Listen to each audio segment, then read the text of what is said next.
Turning now to Washington and more drama over President Trump's spending bill. The Senate approved it yesterday despite concerns about cuts to Medicaid for millions of Americans who rely on it for health care. The House takes it up today, but the path may not be an easy one. Caitlin Huey-Burns has the story for us from Capitol Hill. The bill as amended is passed. Vice President J.D. Vance cast the tie-breaking vote to pass the president's so-called big beautiful bill through the Senate. Ms. Murkowski.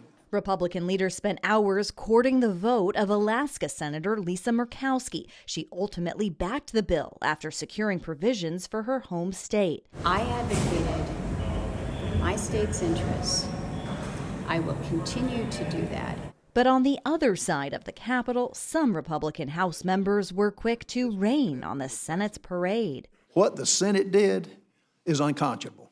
What they did to our bill was unconscionable. I'll vote against it here, and I'll vote against it on the floor until we get it right. House Speaker Mike Johnson acknowledged the tough road ahead after the Senate's changes, including steeper cuts to Medicaid. I encouraged them to amend it as lightly as possible. They went a little further than many of us would have preferred. In a social media post, President Trump had a message for House Republicans: stay united, have fun, and vote yay.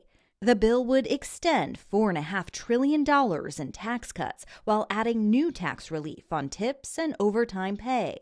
But it also cuts roughly $1 trillion from health care programs like Medicaid, which 63% of nursing home patients rely on. So if there are changes or cuts to Medicaid, are you concerned about your ability to operate?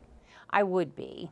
Nancy Mason runs a nursing home in Martinsburg, West Virginia. It helps to meet our operational expenses, everything from pharmaceuticals to food to utilities to recruitment of staff and, all of our wages.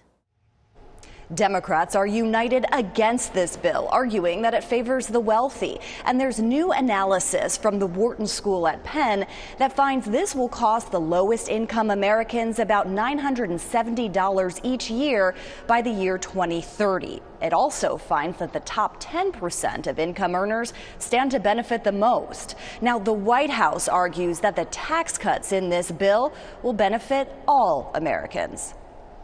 Caitlin, thank you.